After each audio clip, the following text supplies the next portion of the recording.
자, 그럼 두 번째 이야기 나눠보도록 하겠습니다. 메타버스는 정말로 새로운가? 우리 이전 시간까지 메타버스의 개념이 뭔지, 실제로 플랫폼들이 어떤 일들이 거기서 이루어지고 있는지 영상을 통해서 직접 한번 보시기도 했고, 내용들에 대한 것들을 한번 보셨습니다. 그리고 메타버스가 갖는 특징들, 그리고 그 기본적인 특징들이 왜 중요한지에 대해서도 한번 정리를 해봤습니다. 자, 지금부터는 여러분들 제가 그 다른 곳에서는 잘 말씀하지 않는 내용들을 조금 여러분에게 소개를 해드리려고 합니다. 같이 고민해야 될 지점들이 있어서 이런 거에 대한 이야기를 좀 나눌 건데요. 요거 뭡니까? 빨간 약과 파란 약이죠. 영화 매트릭스에 등장하는 장면 중에 하나겠죠. 빨간 약을 선택하면 고통스럽지만 현실을 알게 되고, 파란 약을 선택하게 되면 고통 없이 즐겁게 지낼 수 있지만 현실을 알 수 없다라고 하는 그런 상황 가운데에서 주인공인 네오가 뭘 먹습니까? 빨간 약을 먹고 실제로 자기가 살아가는 세계가 모두 허구이고 가상이라는 것을 알게 됩니다. 여기서 또 이제 뭐 우리 메타버스의 개념과 관련 있는 내용이 있는 거죠. 왜냐하면 그 허구의 세계도 사실은 깨닫지 못하고 살아가는 동안에는 실제 세계인 셈이니까요. 그래서 메타버스가 현재 우리의 삶과 그렇게 끊임없이 이어져 있는 상황 가운데 있기 때문에 거기에서 겪는 즐거움과 슬픔과 노여움과 아픔들은 모두 현재 그것과 다르지 않았던 거죠. 또 어느 것이 진짜냐라고 물어봤을 때 참 답하기 어려운 그런 상황이 그 매트릭스라는 영화에 나오는 것처럼 메타버스도 마찬가지입니다. 그 안에서 우리들이 감정을 교류하고 소비하고 하는 것들이 있는데 그것이 실제로 우리의 세계에서 일어나는 일이냐? 이렇게 물어보면 헷갈리는 거예요. 제가 오늘 드리는 말씀은 뭐냐면 메타버스라고 하는 것의 정체도 우리가 빨간 약을 먹고 바라보느냐 파란 약을 먹고 바라보느냐에 따라 다르다라는 이야기입니다. 그래서 메타버스 이야기를 하면 요즘에 교계에서 또 교계뿐만 아니라 우리 일반 사회에서도 이런 일들이 있습니다. 한쪽에서는 지금 당장 메타버스를 올라타라. 이거 버스에 비유해서 지금 당장 메타버스에 올라타야 된다. 탑승해야 된다라는 이야기를 정말 많이 합니다. 교회 밖에서 정말 매일 관련된 책들이 나오고요. 관련된 아티클이 계속 나오고요. 짧은 글들이 계속 나오고 있습니다. 때를 놓치면 안 된다는 거예요. 지금 선점해야 된다는 겁니다. 왜? 교회 밖에서 말하는 사람들에게 메타버스는 기회의 땅이거든요. 새로운 돈을 벌 수 있는, 새로운 자본을 축적할 수 있는 새로운 기회가 바로 거기에 있다라는 것이 이 사람들의 공통적인 어떤 의견입니다. 그런데 이런 의견만 있는 게 아니고요. 다른 쪽의 의견도 있습니다. 그건 뭐냐면 걱정하지 말고 본질에 집중하라고 하는 이야기입니다. 저는 오늘 빨간색으로 표시된 내용보다는 파란색에 가까운 내용을 여러분께 말씀드릴 건데요. 왜 그런지, 그리고 우리가 거기에서 생각해 봐야 될 점이 무엇인지 한번 이야기를 나눠보도록 하겠습니다. 그럼 우리가 이제 그런 것들을 생각해 볼 수 있습니다. 도대체 이 메타버스라고 하는 개념이 어디서부터 시작이 되었는가, 혹은 우리가 이것을 무엇으로 오해하고 있는가라는 것들을 좀 생각을 해봐야 됩니다. 왜냐하면 메타버스라고 하는 단어를 쓴 건 오래됐지만 실제로 그것이 통용되고 대중화된 건 아까 말씀드린 것처럼 2020년 9월 달부터 시작되었기 때문입니다. 왜 하필 2020년 9월에 메타버스라는 개념이 다시 한번 출현하게 되고 왜 모든 매체들, 모든 기업들이 다 메타버스를 노래하고 있는지는 우리가 이제 한번 생각해 봐야 된다는 거죠. 가장 우리가 많이 하는 이야기가 뭐냐면 메타버스는 곧 가상현실이다 이렇게 이야기를 합니다. 메타버스의 역사는 그럼 가상현실의 역사인가 이렇게 얘기해 볼 수 있겠죠. 왜냐하면 메타버스가 아까 얘기한 것처럼 가상의 세계, 가상의 공간들을 중심으로 이야기를 하기 때문에 그럼 메타버스 역사를 따지려면 가상현실의 역사를 따져야 되나 이렇게 생각해 볼 수 있습니다. 실제로 사실 한국에서는 메타버스라는 단어를 많이 쓰지만 해외에서는 우리 VR하고 그다음에 그 AR 다음에 XR이라는 단어를 써서 XR이라고 하는 단어를 가장 많이 대중적으로 씁니다. 우리가 말하는 메타버스라는 단어도 쓰지만 그러나 XR이라는 개념을 더 대중적으로 쓰고 있는데 그 얘기는 뭐냐면 다들 메타버스는 가상현실 아니야? 이렇게 생각하고 있다라는 거죠. 그러나 우리가 가상현실을 생각해 보면 사실 가상현실은 굉장히 오래된 기술입니다. 제가 어릴 때만 해도 어디 과학박물관 이런 데 가면 전시장 가면 뭐가 있었냐면 홀로그램이 있었습니다. 홀로그램이 이렇게 돌아다니면서 그 작은 상자 안에, 유리 상자 안에만 표현된 거지만 홀로그램이 돌아다닐 수 있었어요. 우리가 밖에서 이걸 볼 수 있었죠.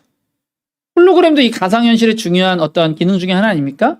기술 중에 하나죠. 가상현실이라는 건 생각보다 굉장히 오래된 기술인 거예요. 또 우리 70년대, 80년대 미국 드라마를 풍미했던 다양한 그 SF 작품들을 봐도 이 가상현실에 대한 개념들이 거기에 이미 등장을 하고 있습니다. 가상현실은 꽤 오래된 기술이고 특히 그것을 뭐 이제 우리가 말하는 뭡니까? 그 VR이라든가 AR이라는 게 AR은 좀 그렇게까지 오래되지 않지만 VR만 생각해도 굉장히 오래됐다는 것을 우리가 생각해 볼 수가 있습니다. 예를 하나 들어볼게요. 요거 뭡니까, 요거? 요거 이제 딱 보니까 우리 어르신 형님들은 88열차, 호돌이 열차 이렇게 이런 것들을 생각하시는 네. 그런 거죠. 놀이공원에 있는 놀이기구인 거죠. 근데 지금 여기에 보면 뭘 쓰고 있죠? 기구를 쓰고 있습니다. 기구를 쓰고 있어요. 여러분들 기억나실지 모르겠지만 옛날에 드림랜드 시절에 서울랜드 아직도 있죠? 이 시절에 여기에 가면 4D 어쩌고 저쩌고 영화관 이런 게 있었어요. 지금도 있는지 모르겠습니다. 지금은 뭐 롯데월드를 비롯한 많은 곳들이 이 안경을 쓰는 걸로 바뀌었어요. 근데 과거에는 안경을 쓰지 않은 것들도 있었습니다. 어떻게 체험을 합니까? 어떤 크지 않은 영화관으로 들어갑니다. 거기에 의자에 앉으면 뭐 어쩌고 저쩌고 하면서 자 지금부터 모험을 떠나고 출발합니다. 안전벨트를 꼭 매주세요 얘기를 하죠. 그리고 딱 하면 옆에서 소리가 난 다음에 어떻게 됩니까? 앞에 항상 이런 종류의 어떤 그 체험물들은 항상 앞에 뭐가 나면 철로가 나오고 나는 뭔가 그 철로에 움직이는 그 무슨 그 뭡니까? 자동차인지 기타인지 모르지만 그걸 타고 가는 그런 역할을 하는 거예요. 그래서 막 이게 땅이 움직이는 그 레일 위로 움직이면 이게 막 흔들리기도 하고 그죠? 화면이 막 이렇게 막 정말로 약간 쏠리는 느낌. 쏠리는 느낌으로 화면이 막 정신없이 어지럽게 막 다니면 저는 그때쯤에 눈 딱 감아버립니다. 왜냐면 제가 이 어지럼증이 좀 있어서 그런 거 되게 못하거든요. 아이고 어지러워 이렇게 하고 있으면 정말 눈 딱 떠보면 막 정말 떨어지는 느낌이 막 나는. 그런데 화면은 상당히 조악하고 굉장히 그 볼품없는 화면이었던 거 기억나십니까? 막 요즘으로 치면 해상도가 너무 낮아서 구형 스마트폰도 안 되는 그런 해상도 막 그림에 깍두기가 있긴 한데 그래도 그게 이렇게 막 빠르게 화면이 움직이니까 굉장히 그럴듯한 그게 이제 가상현실의 체험 같은 거죠. 그런 게 이제 우리 놀이동산 같은 데 가면은 그런 어트랙션으로 그런 게 좀 있었던 걸 여러분들이 기억하실 겁니다. 상당히 오래됐다는 얘기를 말씀드리고 싶은 거예요. 가상현실 기술이라는 건 사실 굉장히 오래되었고 지금하고의 차이는 얼만큼 자연스럽게 구현할 수 있는가, 얼만큼 그것들이 빠르게 계산될 수 있는가의 차이인 거죠. 지금은 메타휴먼이라고 하는 기술을 사용해서 우리가 이런 3D로 되어 있는 가상현실 가운데에서 돌아다니게 할 수 있는 아주 사람하고 비슷한 정말 유사한 그런 메타휴먼의 기술들을 이미 개발을 해놨고요. 실제로 이제 그 엔진을 만든 회사에서 이것들을 풀었죠. 무료로 쓰세요라고 했습니다. 저도 다운로드도 받고 해봤는데 왜 접속해서 사실 그것까지 해볼 정성은 없어서 못한 채로 지금 몇 달이 흘렀습니다만 그걸 내가 정말 거기에 들어가서 메타휴먼을 내가 직접 만들어서 내가 활용을 해볼 수 있고 그걸 활용할 때에 수익이 발생하는 경우엔 수익의 몇 %를 이 회사에 내라 이런 룰로 이걸 무료로 풀었더라고요. 누구나 시간만 내면 어렵지 않게 가상현실 세계의 인간을 피부도 사람의 질감이고 굉장히 정교하게 만들어진 인간을 만들 수 있는 시대가 되었는데 이게 개념 자체가 엄청 새로운 게 아니고 뭐예요? 이것들이 이루어지고 있는 이 기술들, 특히 하드웨어 기술이 늘어나고 소프트웨어가 발전을 한 거지 개념 자체가 완전히 새로운 것은 아니라는 겁니다. 그럼 이 우리가 말하는 메타버스라고 하는 건 도대체 어떤 식으로 앞으로 우리에게 다가올 것인가? 과거에 사실 뭐 뻔하게 있었던 우리가 잘 알고 있는 것들이 조금 더 발전한 것 정도인데 뭐 예를 들면 이따가 잠깐 보여드리겠습니다만 이 세컨 라이프라고 하는 서비스가 있었습니다. 세컨 라이프는 2003년도, 90년대 말부터 이야기가 나와서 수년간의 개발을 통해서 2003년도에 아마 서비스 시작한 걸로 기억을 하는데요. 세컨 라이프는 그야말로 두 번째 새로운 세상이 우리에게 주어지는 그런 거였습니다. 지금 생각하면 조악하기 짝이 없는 얼굴이 막 각져 있고 몸이 막 각져 있고 약간 움직임이 부자연스러운 그런 아바타들이 가상의 공간에서 돌아다니면서 사람들하고 이야기를 나누고 뭐 이렇게 카지노 같은 데도 들어갈 수 있고 이야기도 나누고 사람들을 막 만날 수 있고 관계를 맺을 수 있는 그런 일종의 SNS죠. 그런 당시에 2000년대 초반 90년대 말에 이미 그런 플랫폼이 존재를 했었다는 사실입니다. 이제 그때는 게임으로 분류가 됐죠. 저도 그 당시에 세컨 라이프를 깔아서 실행을 했는데 저희 집 컴퓨터가 너무 성능이 낮아서 제대로 돌아가지 않고 막 버벅거렸던 그런 기억이 납니다. 최근에 제가 몇 주 전에 세컨 라이프에 들어갔습니다. 세컨 라이프는 지금 이제 한국의 공식 그 지사는 없어진 지 꽤 됐고요. 지금 이제 그 해외 쪽으로 아마 연결이 되는 것 같아요. 들어가서 보는데 약간 웃음이 나옵니다. 왜냐하면 지금은 너무 기술이 발달해갖고 수년 전에 나온 그 세컨 라이프의 그 엔진은 굉장히 수준 낮고 뒤떨어져 보이는 거예요. 그다음에 색감이 굉장히 칙칙하고 약간 서구적인 그런 느낌인데 지금 우리나라에서 개발한 어떤 그런 가상현실들은 얼마나 색깔이 예쁘고 선명하고 화려한지 움직임도 얼마나 부드러운지 몰라요? 그런 것처럼 이 가상현실이라고 하는 개념 자체는 벌써 이미 수십 년이 지난 그런 개념이고 이야기라는 겁니다. 앞으로 그럼 이런 것들이 발달하게 되면 어떤 일들이 일어날까, 어떤 삶이 가능해질까라는 것들을 나타내주는 지표가 되는 영화가 하나 있습니다. 이 영화라는 게 사실 우리가 살아가는 세계를 반영하기도 하고 미래 세계에 대한 다양한 생각들을 집어넣기도 하는데 뭐 사실 이와 같은 개념의 영화들은 이미 이전에도 많이 있었습니다만 우리가 잘 알고 있는 스티븐 스필버그 감독이 이런 것들을 아주 극대화시킬 수 있는 아주 미래에 대한 비전과 청사진을 제시할 수 있는 보통 이제 우리가 미래에 대한 가상 현실 그다음에 4차 산업혁명 세계 이런 다양한 것들을 초연결 시대 이런 걸 사회 이런 걸 얘기할 때 가장 많이 등장하는 건 사실 디스토피아거든요. 굉장히 우울하고 굉장히 염세적인 그런 분위기가 많은데 그래도 얘는 그것보다는 조금 나은 약간의 희망을 주는 그런 내용들로 구성이 되어 있는데 우리 요 레디 플레이어 원이라는 영화입니다.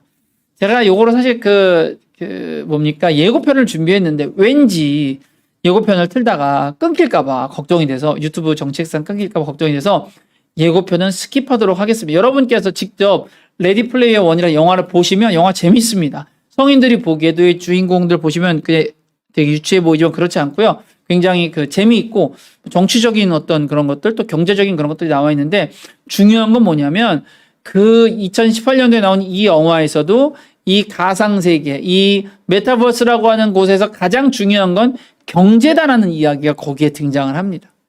그래서 한번 관심이 있는 분들 영화를 보시고 또 이 예고편 정도만 보셔도 와 신기하다 알 수 있습니다. 영화를 직접 볼 게 아니기 때문에 제가 여러분들 설명을 드리면 제 생각은 안 되겠죠? 네. 여기 이제 주인공이 이렇게 안경을 쓰고 있습니다. 안경이라고 할까요? 이런 기구를 머리에 쓰고 있고 이 기구는 요즘에는 주로 우리 오큘러스 퀘스트 이따 보겠지만 걔는 이렇게 쓰는 게 있지만 여기들은 이제 몸에도 입는 게 있습니다. 그래서 촉각 이런 다양한 감각들을 느낄 수 있는 그런 기구가 있는 거죠. 그거를 가지고 오에시스라고 하는 그 시스템으로 접속을 할 수 있습니다. 원래 주인공 영화들이 다 그렇지만 이 주인공은 이렇게 좀 가난하고 찌든 삶을 사는 친구인데 거기에만 들어가면 아주 멋진 훌륭한 누가 보기에도 부러운 삶을 살 수 있는 그런 환경이 이 오아시스 안에 구현이 되어 있는 거죠. 그래서 이 영화의 기본적인 개념은 바로 오아시스라고 하는 메타버스 안에서 이루어지는 일들이 실제로 우리가 살아가는 이 현실 세계와 연결이 되어 있는 어떤 그런 내용들에 대한 내용인데 굉장히 재미있습니다. 굉장히 재미있고 한 번 정도 보시면서 정말 가상현실이라는 거는 이런 거구나. 즉 다시 말해서 내가 여기에서 경험하는 것들을 거기서 다 경험할 수 있고 단순히 보는 것에서 그치는 것이 아니라 온몸이 느낄 수 있는 그래서 거기든 서로를 만지면 악수를 하면 실제로 악수하는 느낌이 나고 서로를 포옹하면 안아주는 느낌이 나는 우리의 신경과 몸이 다 연결이 되어 있어서 그래서 정말 현실과 구별이 되지 않는 그런 그런 가상의 세계가 메타버스라는 것들을 여러분들이 아실 수 있을 겁니다. 거기야말로 심리스한 서비스죠. 왜냐면은 그 안경을 쓰는 그 과정이 있을 뿐이지 이 과정을 거치게 되면 현실에서 우리가 경험하고 느끼는 것들을 거기서 그대로 경험할 수가 있기 때문에 굉장히 끊김이 없는 그런 어떤 가상세계라고 우리가 말할 수가 있겠습니다. 보지 않고 넘어갑니다. 이건 뭡니까? 이 가상세계에서 등장하는 이 아바타라는 개념이 영화로 가장 먼저 등장한 게 이 아바타라는 영화죠. 아바타라는 개념이 없었던 건 아닌데 이 아바타라는 개념이 영화화되어서 사람들에게 굉장히 대중적으로 퍼진 거죠. 이 아바타라는 영화의 중요한 핵심은 뭡니까? 내가 직접 거기에 가지 않고 누군가를 통해서 그것들을 보고 듣고 만지고 느끼고 내가 말할 수 있는 그런 게 아바타의 기본 개념이죠. 바로 우리가 살아가고 있는 이 세계와 가상의 세계를 연결해주는 또 다른 나, 아까 말씀드린 아이덴티티의 개념이죠. 또 다른 나가 바로 아바타 역할을 한다는 겁니다. 이게 있어야 우리가 말하는 메타버스가 될 수 있다 이렇게 말을 하는 거고요. 이 아바타라는 영화가 등장한 이후에 여기에 대한 논의와 상상이 급물살을 타게 되는 게 사실입니다.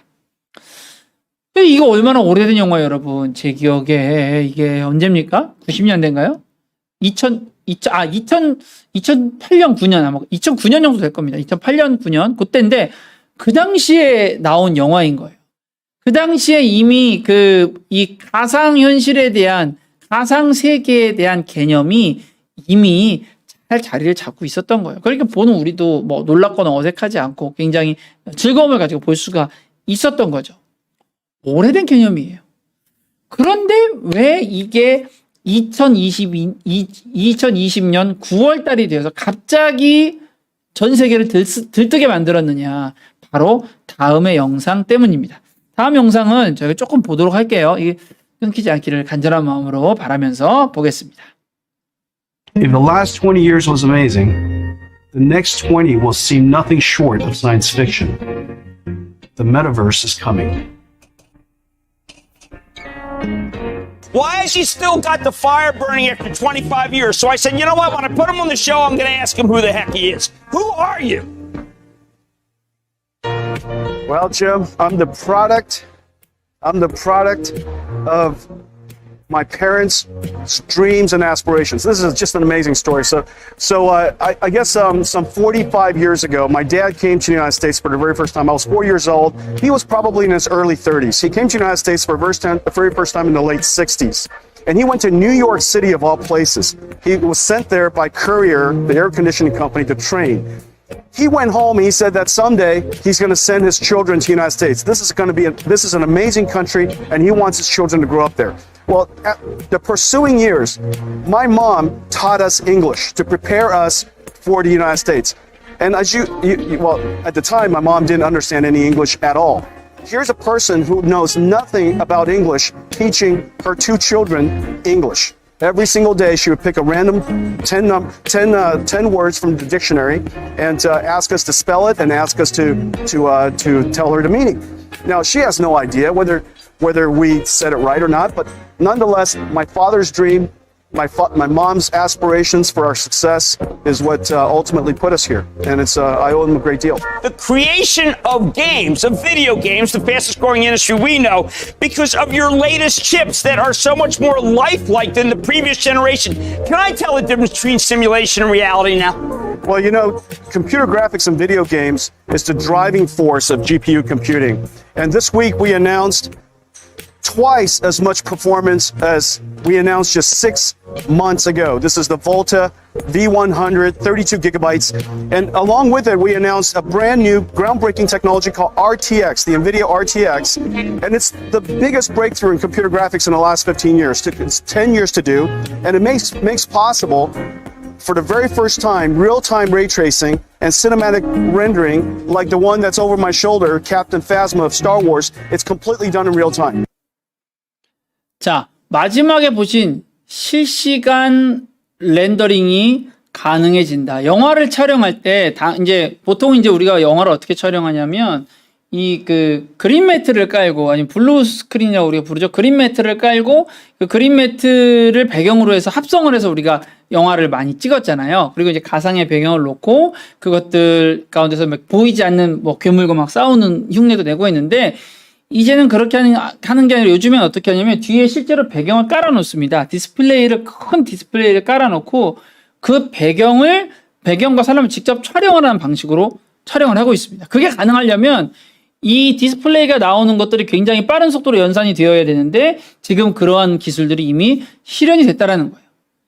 그런 스튜디오가, 이미 가상의 스튜디오가 실제로 판매까지 하고 있고, 이제 모 교회에서 그거를 도입하겠다라고 하는 것도 제가 이야기를 들었는데 실제로 했는지 모르겠습니다.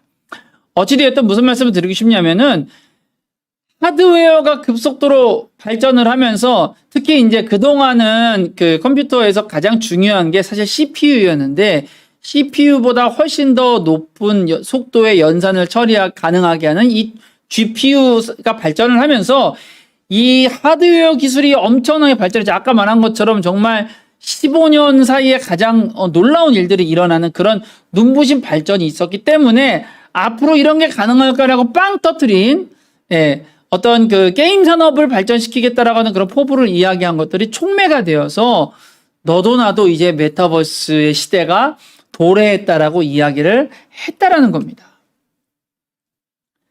어떤 개념의 문제가 아니고요. 어떤 새로운 세계관의 문제가 아니고, 하드웨어 기술이 발전했고 하드웨어를 엄청난 양을 판매할 수 있도록 하기 위해서 등장한 개념이, 다시 회자시킨 개념이 메타버스라고 하는 개념입니다. 우리 그전까지 메타버스가 없던 말은 아니지만 그렇게 대중화해서 쓰지 않았다고요. 그런데 그걸 썼단 말이죠. 거기에 대한 이야기 좀 이따 또 하겠습니다. 자, 또 이 메타버스에 우리가 가까워지기 위해서는 과거에는 비싸서 개인이 소유를 할 수 없었던 장비들이 이제는 개인이 소유하고 활용할 수 있게 되는 거죠. 그게 이제 산업의 발달에 따라서, 기술의 발달에 따라서 이루어지는 거잖아요. 여기 나오지만 VR의 보급화에서 오큘러스 퀘스트 2가 출시를 했고, 국내에서는 아마 SK에서 정식으로 판매를 하는 걸로 알고 있는데, 제가 이거 구매하려고 가면 갈 때마다 항상 품절인 거예요. 왜냐면 그렇게 많은 양을 갖다 놓지 않더라고요. 할 때마다 품절해서 전 사는 건 지금은 포기하고, 뭐 가격이 또 워낙 비싸니까 써보고 싶어서 써보지 못했습니다만, 주변에 쓰는 분들이 상당히 빠른 속도로 늘어나고 있고요. 너무 재미있다라는 거예요. 그리고 생각했을 때 우리가 이게 무슨 해상도가 엄청 좋고 막 우리 영화에서 보는 그런 느낌은 아니지만, 정말로 우리의 그 어떤 경험들을 극대화시켜주는 그런 걸 한다라고 이야기를 하더라고요. 우리 오큘러스 퀘스트 2 관련된 영상도 우리 잠깐 보도록 하겠습니다. 5월 17일 페이스북에서 이번에 각 잡고 하나 공개한 제품이 있습니다. 바로 페이스북 자회사인 VR 기기 회사 오큘러스의 신제품 오큘러스 퀘스트 2. 이 발표로 인해 VR 시대가 보급된다는 평이 있을 정도로 큰 호평 중입니다. 과연 어떤 발표였길래 이렇게 호평 중일까요?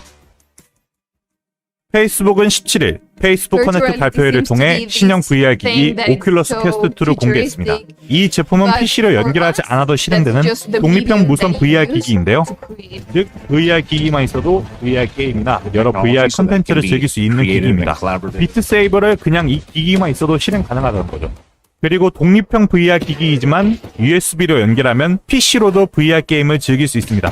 즉 하프라이프 알릭스도 이 제품으로 즐길 수 있는데, 그런데 이 기기의 성능이 미쳤습니다. 이전 제품인 퀘스트 1보다 더욱더 높은 사양을 들고 왔습니다. 일단 고해상도와 빠른 응답 속도를 위해 LCD로 변경하였고, 이전보다 50% 더 높은 해상도에 이전엔 72Hz 주사율이었지만 90Hz 주사율로 상승, 이전보다 더욱더 가볍고 작은 크기에다 아무튼 한마디로 높은 성능으로 출시된다고 볼 수 있습니다.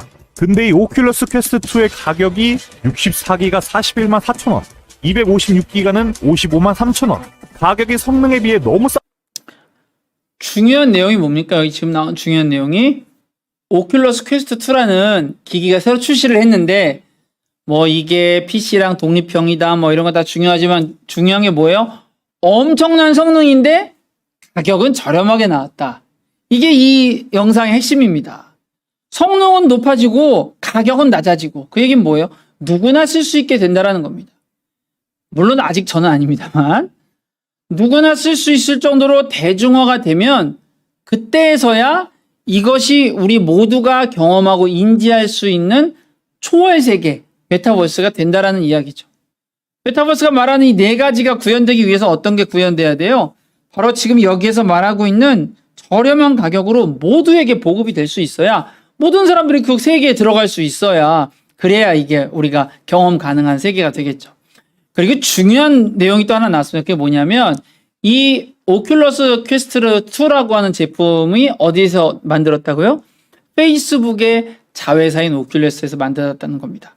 페이스북이 어떤 회사입니까? 사람들은요, 요즘에 페이스북 잘 안 가요. 페이스북 가면, 뇌들만 가는, 아재들만 가는 곳이라고 하고, 젊은 사람들이 이렇게 많지 않습니다만, 여전히 페이스북 주식은 날로 부쩍부쩍 늘어가고 있습니다. 최근에만 빼고요. 최근에 미국 주식이 워낙 안 좋으니까. 거기가 그렇게 부쩍부쩍 성장하고 있는 이유는 뭐냐면, 엔비디아로부터 시작된, 야, 이제 메타버스의 시대가 올 거라고 하는 그 이야기를 뒷받침할 수 있는 그런 어떤 메타버스를 페이스북이 준비하고 있기 때문인 거죠. 실생활에서 뭔가 활용이 가능하고 사람들과 소통할 수 있는 그런 메타버스를 이미 페이스북은 베타 버전을 오랫동안 지금 계속 테스트해 오고 있습니다. 그 이야기는 오큘러스 퀘스트 2를 뭐 예를 들면 40만 원대 초반에 카드 할부로 구입해서 끼기만 하면 여러분들하고 저하고 아바타를 통해서 소통을 하는 그런 시대가 와 있다라는 얘기예요. 이미 와 있다라는 얘기예요. 근데 그게 어떤 논리입니까? 바로 기기의 성능은 올라가고 가격은 낮아지는 어떤 기술적이고 경제적인 부분 때문에 구현이 가능해졌다는 걸 우리가 기억해야 된다는 겁니다. 자, 이거 뭡니까 여러분? 우리는 메타버스 이야기하면 아까 말한 마인크래프트라든가 러블록스라든가 제페토라든가 이런 최신의 이야기를 합니다만 SNS에 누군가가 충격적인 이야기를 올렸습니다. 여러분, 대한민국은 위대한 나라입니다. 세계 최초의 메타버스는 바로 대한민국에 있었습니다라고 이야기를 하는 거예요. 그러면서 여러분이 뒤에 화면 뭐죠? 싸이월드를 이야기하는 거예요. 싸이월드. 여러분 싸이월드, 싸이월드가 무슨 메타버스예요? 그거 별것도 아닌데. 잘 들어보세요. 여기 이렇게 메타버스가 훌륭하게 구현되어 있네요. 가상의 공간에 각종 제품들이 있습니다. 여러분 이 기억나십니까? 저기 있는 저 아바타를 뭐라고 부르죠? 미니미라고 불렀던 것 같아요. 제 기억에. 이 미니미는 공짜로 주어지는데 이 미니미와 미니미가 있는 이 룸을 꾸미려면 뭘 해야 되죠? 구매를 해야 됩니다. 그리고 구매 수단이 뭐예요? 우리가 상상하지 못했던 자랑스러운 대한민국 도토리라고 하는 가상의 화폐를 통해서 우리가 저런 것들을 구매할 수가 있었던 거죠. 아니 그냥 500원, 1000원 할 수도 있는데 굳이 도토리라고 하는 자신들만의 세계에서 통용되는 가상 화폐를 통해서 저거를 구매했다라는 거예요. 그리고 저걸 통해서 연결되죠. 뭡니까? 우리 저기 하면 일촌 개념이 있고 생각나세요? 일촌 파도 타기 이렇게 한번 하면 막 사람들이 다 연결되고 서로의 미니 홈피에 가갖고 막 댓글 달아주고 안부도 묻고 비밀글도 막 쓰고 사진 막 모아놓고 동영상 모아놓고 그렇게 하잖아요. 이 싸이월드가 도태되어서 망하는 것처럼 실제로 망했죠. 서비스가 중단되었다가 최근에 다시 다른 기업에 인수되어서 부활할 때에 이 기업에서 가장 먼저 이야기한 내용이 뭡니까? 여러분 도토리를 요청하시면 돌려드리겠습니다라고 이야기합니다. 이게 핵심이에요. 싸이월드, 미니홈피, 내 사진, 영상 어디 보관돼 있나요? 이것도 너무 중요했지만 이 기업에서 하는 이야기 뭡니까? 도토리 돌려드리겠습니다. 이거인 거예요.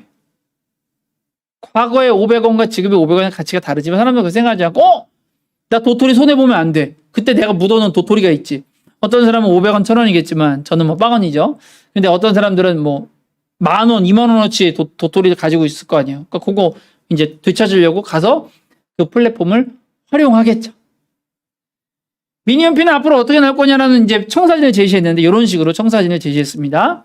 이 싸이월드가 이제 이렇게 바뀐다라는 거예요. 그래서 여기 있는 미니미들이 아바타가 되어서 뭐 그전에도 아바타였지만 고정되어 있는 아바타였다면 이제는 이렇게 3차원의 어떤 세계를 이렇게 움직이고 돌아다니면서 꾸미는 그런 활동하는 그런 가상 세계가 바로 싸이월드 두 번째 버전이 되는 것입니다.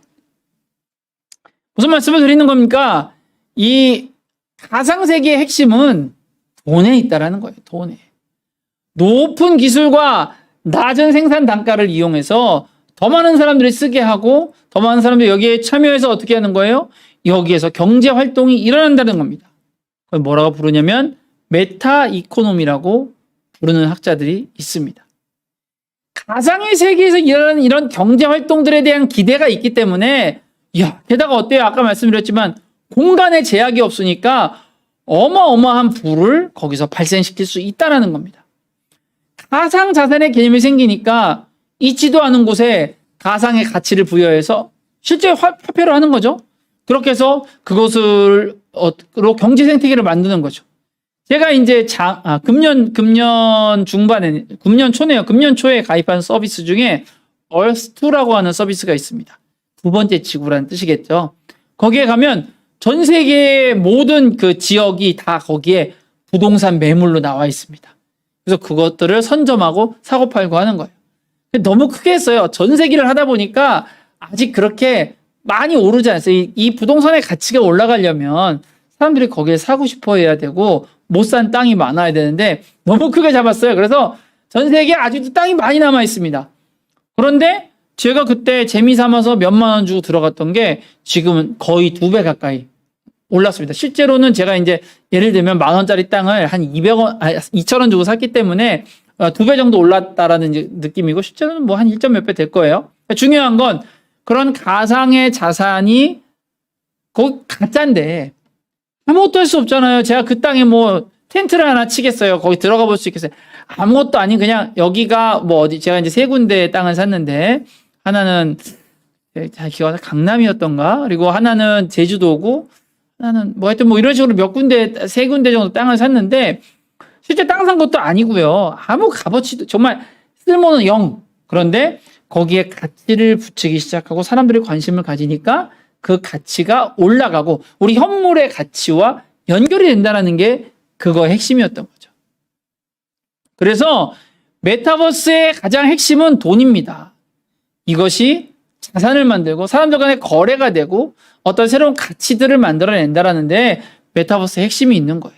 다른 데 있지 않습니다. 영상 짧게 한번 보도록 하겠습니다. 하고요. 오늘은 이 기술 위에서 작동하는 서비스들을 중점적으로 다뤄보겠습니다. 특히 지난번에는 게임 콘텐츠 위주로 설명을 드렸으니까 오늘은 게임으로 구분되지는 않지만 메타버스로 인정되는 몇 가지 콘텐츠에 대해서 알아보겠습니다. 우선 게임과 같이 콘텐츠를 소비하는 데 초점을 맞추지 않고 삶을 기록하고 소통하는 서비스, 즉 라이프 로깅에 초점을 맞춘 메타버스 콘텐츠들이 크게 성장하고 있습니다. 이 라이프 로깅 메타버스는 게임처럼 레벨을 올리고 퀘스트를 완수하는 그런 목적은 없지만 마치 우리가 인스타그램, 페이스북을 하듯이 매일 접속을 해서 아바타를 꾸미고 친구들을 만나는 활동을 할 수 있는 그런 서비스입니다. 가상세계에서 생성한 또 다른 나의 삶을 꾸미기도 하고 현실 세계의 삶을 가상세계에 업로드하기도 하는 방식이죠. 그래서 앞서 말씀드린 싸이월드가 준비하고 있는 메타버스 역시 이런 라이프 로깅 메타버스의 일종이 될 것 같습니다. 또 출시 예정인 또 다른 라이프 로깅 메타버스가 있습니다. 바로 페이스북이 준비 중인 가상현실 커뮤니티 호라이즌입니다. 작년부터 비공개로 베타 테스트 중이라는 호라이즌은 나만의 아바타를 만들어서 가상세계를 탐험하며 친구를 사귀는 서비스입니다. 물리적으로 멀리 떨어진 친구와 가상현실 세계에서 만나서 이야기를 나누고 비행기를 타고 세계를 여행하거나 집을 짓거나 가벼운 게임을 즐길 수 있습니다. 그래서 이 호라이즌은 페이스북의 VR 머신인 오큘러스 시리즈와 결합해서 강력한 효과를 낼 것으로 보입니다. 앞선 두 서비스가 기대작이라면 이미 전 세계를 장악하고 있는 라이프 로깅 메타버스가 있습니다. 바로 네이버의 손잡벌 되는 회사 네이버 Z의 3D 아바타 서비스 제페토입니다. 많이들 쓰시는 그 카메라 앱 스노우가 네이버의 자회사이고 그 자회사에서 내놨던 서비스가 제페토인데요. 이 서비스가 너무 잘 돼서 네이버 Z라는 이름으로 따로 분사를 했다고 합니다. 서비스가 얼마나 잘 됐길래 분사까지 했느냐면요. 2018년 8월에 출시를 했는데 2019년 상반기까지 가입자가 1억 명을 넘었고 지금은 전 세계에서 2억 명이 넘게 이용하고 있다고 합니다. 이용자의 90%가 해외 이용자이고 또 이용자의 80%가 Z세대라고 합니다. 그래서 전에 설명드린 포트나이트나 로블록스의 가입자를 뛰어넘거나 거의 비슷한 수치인데요. 국내에 생각보다 잘 알려지지 않아서 그렇지 글로벌 메타버스 서비스를 언급할 때는 꼭 언급되는 서비스 중 하나입니다. 자, 그럼 어떤 서비스들을 하는지 한번 살펴봐야겠죠. 간단히 정리하면 이 제페토는 자신의 모습을 본딴 3D 아바타를 이용한 소셜 네트워킹입니다. 자신의 얼굴 사진을 찍으면 이를 바탕으로 아바타를 생성해 주는데요. 눈 크기를 비롯해서 자신의 이목구비를 조정해서 꼭 맞는 모양으로 만들 수도 있고요. 또 의상이나 헤어스타일, 액세서리 등을 구입해서 아바타를 꾸밀 수도 있습니다. 이 완성된 아바타를 조정해서 친구들과 수다를 떨 수도 있고 자신의 집으로 초대해서 집들이를 할 수 있습니다. 4명 이상이 모이면은 제페토 세상 안에서 가벼운 미니게임도 할 수 있고요. 또 빌드잇이라는 기능을 이용해서 다양한 공간을 직접 제작할 수도 있다고 합니다. 제페토에서 제공하는 수많은 템플릿을 바탕으로 지형 지물은 물론 공간 안에서의 달리기 속도와 점프 높이까지 조절할 수 있다고 합니다. 이 완성된 3D 공간에 친구들을 초대할 수도 있는데요. 여기서 친구들의 아바타와 함께 날아다니기도 하고 물리를 뛰어다닐 정도로 빠르게 달리면서 술래잡기를 할 수도 있습니다. 게임은 아니지만 마치 게임 같은, 그리고 메타버스에서만 즐길 수 있는 그런 경험을 선사하는 것이죠. 그래서 연예기획사나 기업에서 아예 홍보를 위해서 별도의 3D 공간을 제작하기도 합니다. 작년 9월엔 블랙핑크가 신곡 아이스크림을 선보이자 캐릭터가 방문해서 블랙핑크 멤버들과 인증샷을 찍을 수 있도록 아이스크림 뮤직비디오 무대를 3D 웹으로 구축하기도 했고요. 힙합 가수 다이나믹 듀오가 소속된 아메바 컬처 역시 회사 차원에서 별도 공간을 만들고 소속 연예인들의 아바타를 배치해서 팬들이 공간을 찾아오면 함께 사진을 찍을 수 있도록 준비했다고 합니다. 작년에는 르네상스를 테마로 제페토 세상 안에 가상 미술관을 열었다고도 하는데요. 레오나르도 다빈치, 미켈란젤로 등 당시 예술가들의 작품 총 69점을 전시했다고 합니다. 아바타를 조정해서 미술관을 찾아서 감상하고 인증샷을 남기기도 하고요. 그림 속에 숨겨진 비밀 공간으로 이동하는 등 메타버스스러운 전시회로 호평을 받았다고 합니다. 메타버스의 중요한 요소 중에 하나인 수익 창출에 대해서도 보겠습니다. 제페토에서도 수익 창출이 가능한데요. 크리에이터 기능을 이용해서 아바타들이 입는 옷을 디자인해서 판매하면 됩니다. 이용자들이 직접 디자인한 의상은 유료 화폐인 잼으로만 거래가 되는데 최소 2잼에서 최대 50잼의 가격을 매길 수 있다고 합니다. 1잼이 한 100원가량이 되니까 옷 한 벌당 최대 5,000원의 수익을 올릴 수 있는 셈이죠. 작년 3월에 이 기능을 오픈했는데 오픈 한 달 만에 2만 벌이 넘는 옷들이 디자인됐고 월 순수익으로 300만 원을 달성한 유저까지 나왔다고 합니다. 모두가 이만큼의 수익을 거둘 수 있는 건 아니지만 아이들 장난 정도로 여겨졌던 아바타 꾸미기가 메타버스와 만난 덕에 최소한 부업 정도의 수익은 올릴 수 있는 창구가 된 셈이죠. 그래서 지금까지 말씀드린 사례들, 싸이월드, 페이스북 호라이즌, 네이버 제페토 모두 게임은 아니지만 소셜 네트워킹 기능만으로도 성공적으로 이런 메타버스를 창조하고 있습니다. 굳이 게임이 아니... 자, 더 보고 싶지만, 네. 또 제 말씀을 드려야 되니까. 지금 보신 것들이 제페토가 가지고 있는 그 라이프 로깅에 대한 것뿐만 아니고, 본인들이, 유저들이 직접 참여해서 어떤 아이템들을 만들 수 있고, 그것을 판매해서 수익을 올릴 수 있고, 그런 말씀들을 드린 거죠. 그리고 실제로, 세계 유명한 그 의류 업체들에서 여기에 이제 뛰어들어서, 뭐 예를 들면 샤넬, 구찌, 또 뭡니까, 나이키 이런 데에서 이 제페토에서만 쓸 수 있는, 실제로 아무 기능도 없고 아무것도 아닌 거죠. 네, 그냥 가상의 나에게 입힐 수 있는, 사실은 현실 세계의 구찌와는 전혀 다른데, 그런데 그것들을 높은 가격으로 판매를 하는데 사람들이 덕덕덕 사는 거예요. 몇십만 원짜리 만들어도 사람들이 구매를 하는 거예요. 왜? 거기에 있는 나가 그냥 가상의 나이기만 한 것이 아니라 현실에 있는 내가 지금 하지 못하는 것들을 즐기거나 혹은 현실에 있는 내가 할 수 있는 것들을 거기에서도 할 수 있어야 되기 때문에 이 양쪽의 측면들을 모두 가지고 거기에서 그런 경제력을 발휘해서 그것을 구매하게 만드는 그런 힘들이 있는 거고, 그래서 많은 패션 업계에서 이것을 주목해서 보고 있고, 관련되어서 이제 NFT라고 하는 개념도 있는데 기회가 되면 나중에 설명을 드리겠지만 NFT 세계에서도 이렇게 아주 독특하고 독보적인 어떤 그런 것들이 좀 많이 만들어지고 있다, 이런 말씀을 좀 드릴 수 있겠습니다. 어찌됐든 그래서 메타버스에 지금 제가 앞부분에 설명했던 1, 2, 3, 4번도 너무 중요하지만 지금 이 산업이 발전하고 있는 핵심은 뭐에 있는 거예요? 이코노미에 있는 거예요. 경제에 있는 거예요. 경제에. 제가 그래서 여러분들에게 드리고 싶은 질문은 이겁니다. 그럼 우리가 말하는 이 메타버스 시대는 정말 왔을까라는 겁니다. 정말 왔을까?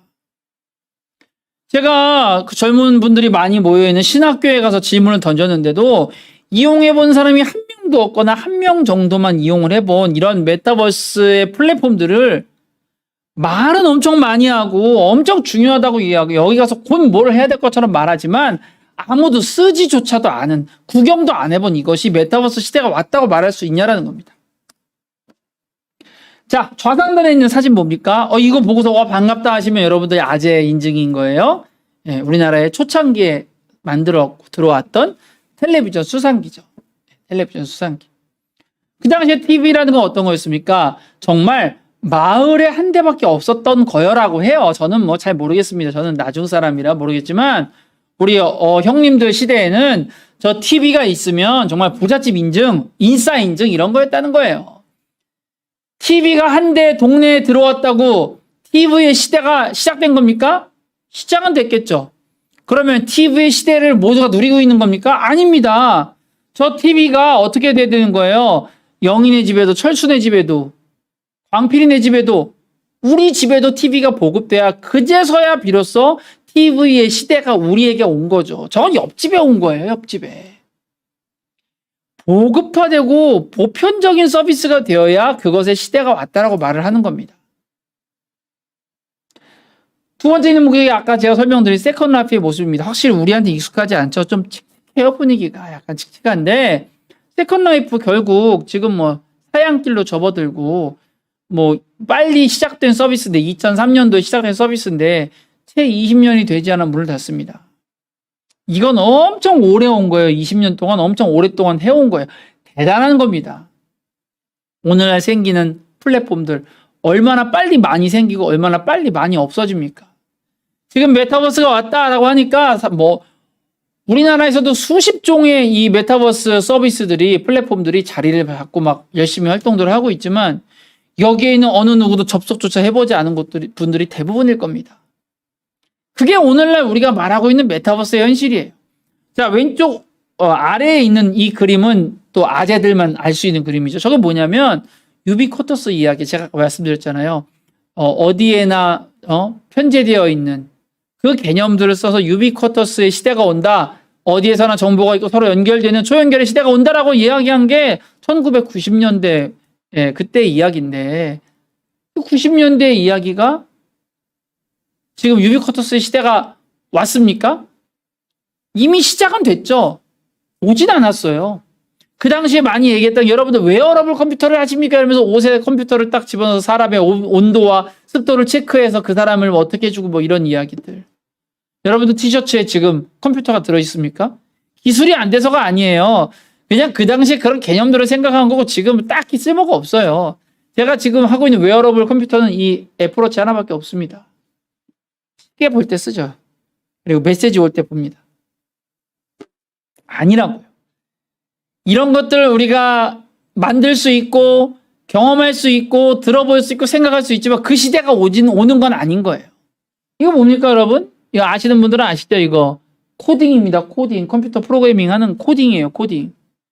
코딩 얼마나 열풍이었습니까? 여러분 각 집집마다 코딩 배우겠다고 하고 저희 동네 같은 경우는 강남 3구에 속하는 곳이라 이 학부모들이 굉장히 교육률이 높기 때문에 코딩을 학원에 가서 가르치기도 하고 심지어는 엄마 아빠가 배워서 가르치기도 하고 심지어는 뭐예요? 코딩 과외도 했단 말이에요. 그래서 여러분 코딩 하실 줄 아십니까? 저 초등학교 때 잠깐 배운 거 말고는 프로그래밍 할 줄 몰라요. 코딩 할 줄 몰라요. 코딩 할 줄 몰라도 잘 살아요. 코딩의 시대는 오지 않았습니다. 좋은 거고 유용한 거고 우리가 배워두면 삶에 도움이 되지만 코딩의 시대가 왔다라고 말하기에는 너무 이른 거예요. 메타버스는 초월적인 세계입니다. 그러나 이 메타버스에서 우리가 가장 많이 하는 활동은 지금 뭐예요? 노는 거예요. 노는 거. 유희, 게임, SNS 이 역할 정도가 메타버스의 현재의 전부인 것입니다. 그러니까 거기서 노는 건 좋아요. 거기도 가서 우리가 좀 경험도 해보고 뭐 교회도 지어보고 뭐 사람들 같이 모여서 이야기 나누고 되게 좋습니다. 그러나 이 메타버스에서 포교 활동을 하는 거, 전도한다라는 건 여러분 조금 생각해 보셔야 돼요. 첫 번째로 그런 기회가 잘 오지 않고요. 두 번째로 그걸 한다면 굉장히 싫어하는 게 너무나 분명해 보입니다.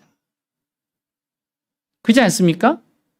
메타버스라고 하는 공간이 무엇을 의미하는지 그 본질이 무엇인지를 생각한다면 거기에서 사람들의 관심을 얻으려면 뭘 하면 돼요?